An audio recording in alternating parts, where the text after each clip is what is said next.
Assalamualaikum warahmatullahi wabarakatuh. Dengan penuh keinsapan, mari kita bersama-sama menjelajahi makna hidup ini dengan bimbingan dan petunjuk Sang Maha Kuasa. Mari kita sambut kehadiran channel Kang Darman Denesa sebagai teman perjalanan spiritual menuju kebaikan, dan mari kita bersama-sama memperkuat iman dan takwa dengan mempelajari dan menyimak apa yang disampaikan di dalam video berikut ini. Wa ahabbun nas, orang yang paling dicintai ilallah oleh Allah adalah anfa'uhum li'iyalihi, yang paling banyak memberikan manfaat kepada tanggungannya Allah. Jadi yang paling dicintai Allah adalah orang yang paling banyak memberikan manfaat kepada manusia.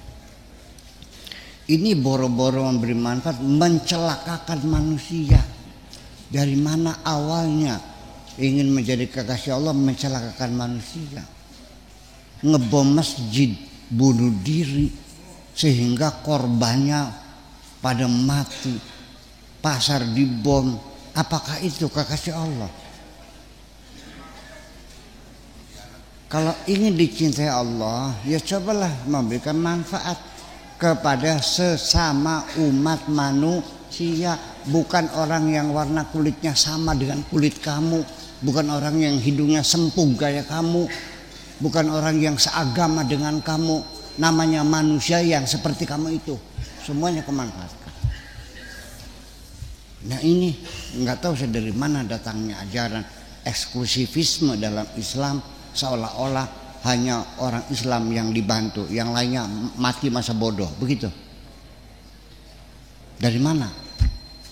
Nabi Muhammad itu diutus bukan hanya untuk orang Arab, tapi untuk seluruh umat, termasuk kamu juga. Wa ma arsalnaka illa rahmatan. Termasuk Cina enggak? Termasuk Belanda enggak? Termasuk Amerika? Seluruh umat manusia. Gak ada eksklusivisme itu. Eksklusivisme itu muncul dari orang-orang yang sombong.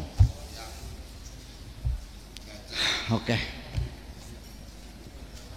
Kalau Islam dibawa ke area eksklusif, maka percayalah Islam akan hilang.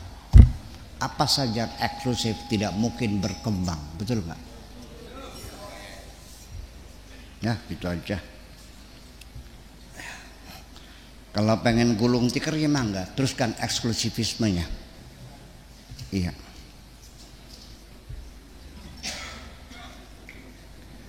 Oke. Subhanaman ahwajal. Subhanahu, ini kalimatnya juga panjang.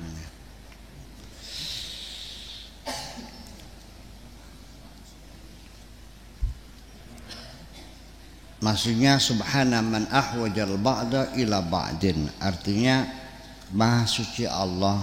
Allah itu tidak membutuhkan siapapun. Ini begitulah. Nanti ini banyak yang salah cetak, nanti di sini ada. Lahu fi dzalika hikamun, di dalam hal itu banyak terdapat hikmah-hikmahnya. Ya ghaniyu, wahai orang yang kaya, tahrubu minni, engkau melarikan diri daripadaku.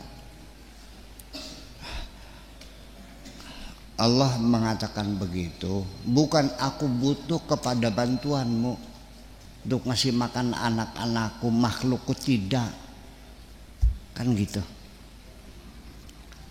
Wahai orang yang kaya, tahrubu minni ana akhidun minka laka.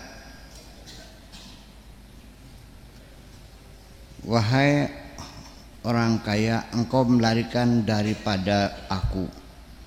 Ana akhidun minka laka, apapun yang aku ambil dari kamu akan dikembalikan kepada kamu lagi.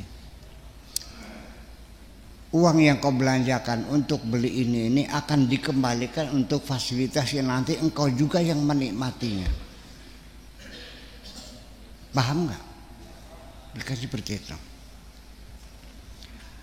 Sayaji'unil khair minallah azza wa jalla. Ini kalimatnya, jadi ini Syekh Abdul Qadir Jilani yang bicaranya. Jadi beliau begini maksudnya. Ini dia berkata kepada orang kaya, kamu kenapa menghindar? Ya kan gitu. Tidak mau aku minta sesuatu. Ini sebagai mursyid. Ya. Jadi apapun yang aku ambil akan kembalikan kepada aku. Kalau kamu tidak ngasih aku yang nantinya buat kamu sendiri, maka saya ji'uni al khairu minallah. Aku akan mendapat kebaikan dari Allah Subhanahu wa taala. Wa yughnini ankum, dan aku akan diberikan kecukupan oleh Allah sehingga aku tidak akan membutuhkan kamu lagi. Wa yuhijjukum ilayya, dan tidak akan wa yuhwijukum ilayya, dan nanti Allah yang akan membuat kamu yang membutuhkan aku. Ini bolak-balik. Ini mesti diketahui bahwa ini bukan tulisannya Syekh Abdul Qadir Al-Jilani, itu ditulis oleh murid-muridnya yang hadir pada majelis taklimnya. Kayak sekarang saya ngaji, kamu yang nulis gitu. Itu. Yang nulisnya mungkin digabung-gabung, nanti akhirnya ya itulah mungkin sehingga kualitas kalimatnya, saya yakin ini bukan kalimatnya Syekh Abdul Qadir Al-Jilani sebelumnya. Cuman intinya ya bisa dipercaya lah seperti itu. Hanya beda kemampuan bahasa yang indahnya mungkin tidak seperti Syekh Abdul Qadir Al-Jilani. Kalau kita baca kitab tafsir Syekh Abdul Qadir Al-Jilani sangat bagus sekali. Ya kan gitu. Ya ini kalimatnya kan keras begini, artinya agak kaku sedikit, itu kita maklumi saja. Yang penting kita ngaji isinya yang baik, itu aja. Karena Ibrahimu rahmatullah alaihi, kanjeng Nabi Ibrahim, idza ra'a qillata sabril faqir yaqul, ketika dia melihat ada orang fakir yang hatinya tidak sabar, yaqulu Allahumma wasi' alaina fid dunya, ya Allah berikanlah kami keluasan di dunia, wa zuhdana fiha, dan kezuhudan kami di dunia, wala tuzawwiha anna, jangan sampai dia dijauhkan dari kami, wa turghibuna fiha, dan jangan pula engkau memberikan aku semakin mencintai dunia, fanahliku bitalabiha, nanti kami akan binasa, akan menghabiskan usia kami hanya sekedar mencari dunia saja. Allahumma tuf bina, ya Allah kasihanilah kami, fi aqdiyatika, di dalam menjalani, mentaati atau menerima segala putusanmu, wa qadarika, dan segala ketentuanmu. Berilah kami kekuatan untuk menjalani segala keputusanmu. Al-Majlis Al-Muwaffa Al-Thalathin, wa qala radhiyallahu ta'ala anhu bukratan birribat sadisa asyara Jumadil akhir sanata khamsin wa arba'ina wa khamsimi'atin. Ya tuba, betapa bahagianya, betapa senangnya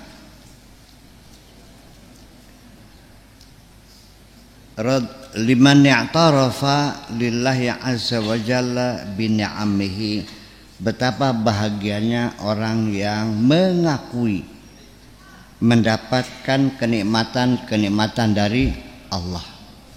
berbahagialah orang yang mau mengakui mendapat kenikmatan dari Allah.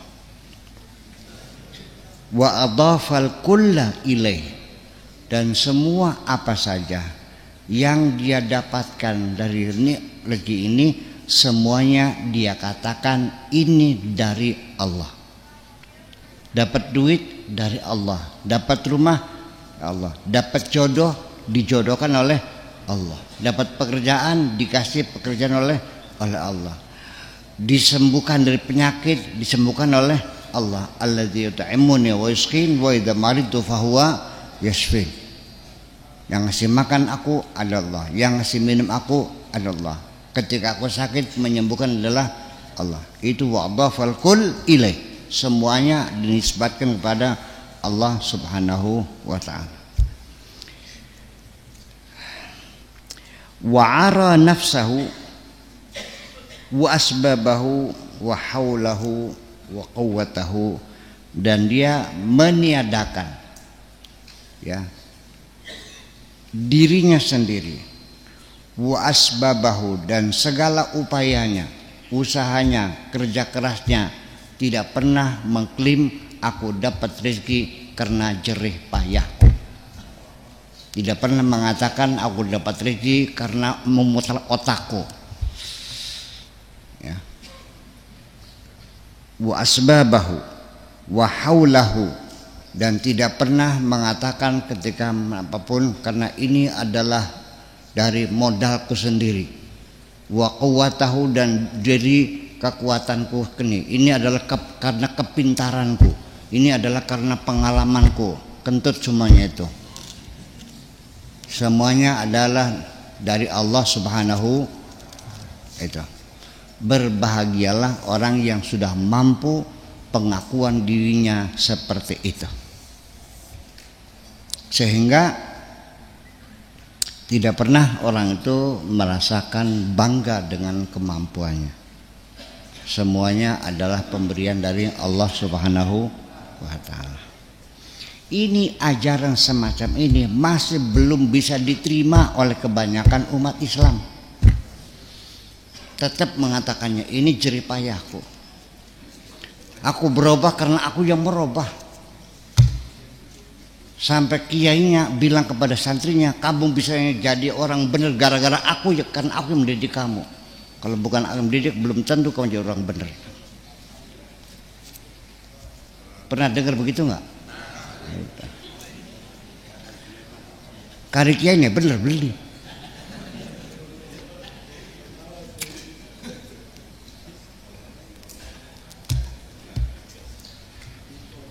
Orang kaya juga sama, mengatakan kepada panitia masjid, kalau saya tidak ada nggak mungkin bisa jadi. Saya nyumbangnya nggak kepalang tanggung 500 juta koplok. Ini ucapan seperti itu sehari-hari.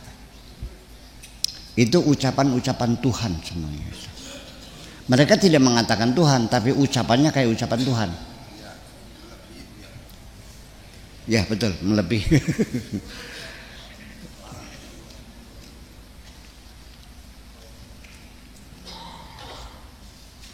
Al-aqilu, orang yang berpikiran cerdas, alladzi la yahsabu 'ala Allah 'azza wa jalla amalan, tidak pernah hitung-hitungan dengan Allah. Kalau dia beramal apapun nggak pernah hitung-hitungan, nggak pernah ngitung ganjaran.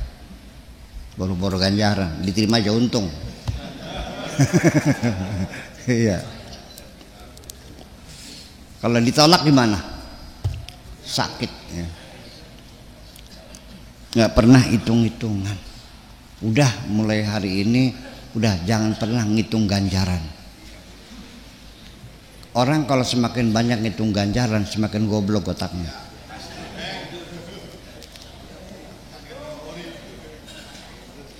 Sebab ganjaran itu sendiri materinya nggak jelas, sangat abstrak ganjarannya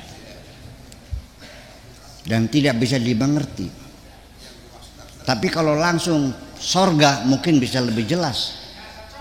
Ya kan, udah sorga, bidadari yang cantik-cantik, yang perawan-perawan, 17 masih molek-molek,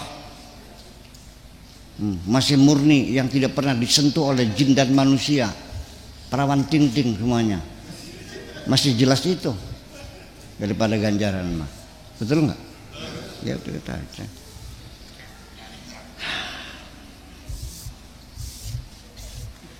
Dan saya kan tidak pernah cerita sorga, yang saya belum pernah masuk sorga.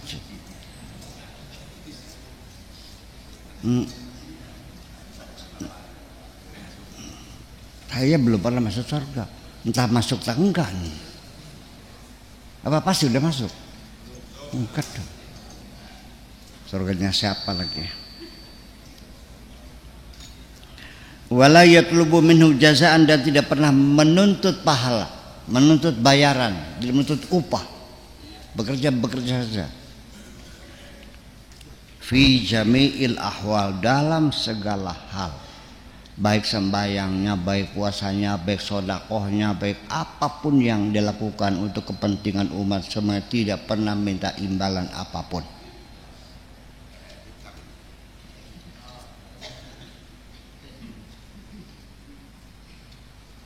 Ya, I do everything just for you because I love you. Itu aja. I do it for you because I love you. Setuju? Ya. Wailak koplok. Tadi betapa bahagianya, sekarang tinggal koplok. Anta ta'budullah, engkau mengabdi kepada Allah. Ta'budu, mengabdi, jangan menyembah ya, mengabdi. Allah bukan sesembahan. Allah, engkau mengabdi kepada Allah bi ghairi ilmin, tapi tanpa dilandasi dengan keilmuan. Wong menggawe ki sing penting asal oyeng. Bekerja tapi asal bergerak, nggak jelas tuh. Nggak ada pengetahuan, yang nggak ada ilmunya, tanpa tidak mendapatkan informasi sama sekali, asal kerja bila ilmin. Wa tazhadu bi ghairi ilmin, mengamalkan sikap zuhud juga tanpa ilmu, nggak jelas. Wa ta'khudud dunya bi ghairi ilmin, mencari dunia juga enggak ada ilmu.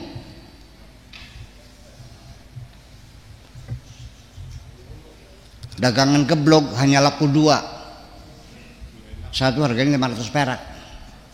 Tampil masih dicicipin geblognya enggak enak sih. Iya, buka restoran enggak laku karena rasanya enggak karu-karuan, tanpa ilmu. Ngerias pengantin kayak berokan hasilnya. Iya, sampai ngajar ngaji ya anak didiknya nggak ada yang pinter, goblok semua. Tanpa ilmu sih. Ini kan banyak terjadi di sekitar kita gitu. Dzalika hijabun fi hijabin, engkau itu terhijab berlapis-lapis. Iya. Maktun fi maktin, ya, kamu tidak disukai, dibencinya luar biasa, dibenci dalam kebencian. La tumayyizul khaira minasyari, enggak tahu, tidak bisa membedakan mana yang baik mana yang buruk.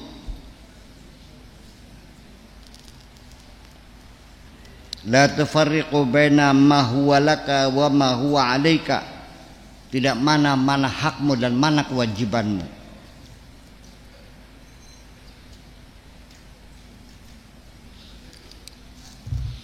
Tidak tahu mana hakmu mana kewajibanmu. Kadang-kadang bukan tidak tahu, memang aneh manusia ini, Yang diingat-ingat selalu haknya, kewajibannya lupa. Betul nggak? Menurut manhaqku, kewajiban kamu laksanakan enggak? Tiap bulan nuntut gaji, tapi tiap hari masuknya datang terlambat. Betul nggak? Satu hari kerjanya hanya 2 jam kok. Yang lainnya buat shopping, buat main catur, sama ngopi. Betul nggak?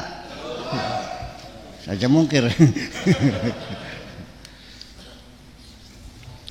Masa kerja sehari 8 jam hanya menghasilkan buat surat buku nikah 1, ngisi buku nikah 1 hasil. Pemborosan kan? Tapi tiap tahun mentang naik gaji ya.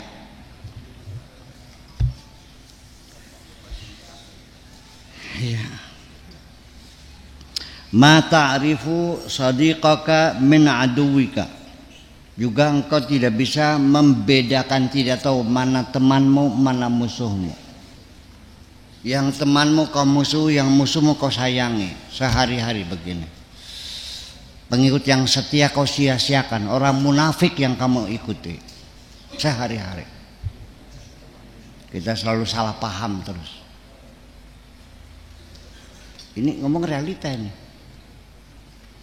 Berulang-ulang saya katakan, temanmu yang setia itu tunggu saatnya pada saat engkau sedang dalam keadaan susah, sedang jatuh, dan dia tetap bersamamu, itulah teman setiamu. Kau rawat dia baik-baik, jangan kau sia-siakan. Bangga. Kebanyakan teman ini seperti bayang-bayangmu. Ketika engkau ditimpa sinar matahari, kemana saja kamu pergi ngintil kan? Betul nggak? Tapi begitu kamu masuk kamar gelap, pergi nggak bayang-bayangmu? Itulah temanmu seperti itu. Bakal lagi peteng pada lunga kan kah? Ngerti? Betul nggak? Makanya tolong untuk memperhatikan siapa orang setia. Tunggu pada saat engkau sedang dalam keadaan jatuh. Bila dia tetap bersamamu, itulah teman setiamu. Istri juga sama. Ada istri yang kalau senang saja, iya memanja-manjakan, ya kan? Sayangku, kasihku. Selagi banyak uang. Kalau nggak ada uang, langsung minta cerai. Tapi juga banyak perempuan yang betul-betul sejati. Sampai suami sedang jatuh usaha, ya buat makannya susah. Maksudnya jujur-jujur aja, Neng, usaha saya bangkrut semuanya. Saya dulu mengawini kamu untuk saya ajak bahagia, tetapi ternyata di luar dugaan usaha kita bangkrut. Saya tidak mau mengajak kamu sengsara bersamaku. Kalau engkau pulang, ku antarkan lagi ke rumahmu. Apa bilangnya? Wahai kakanda, apa artinya hidup ini tanpa dirimu?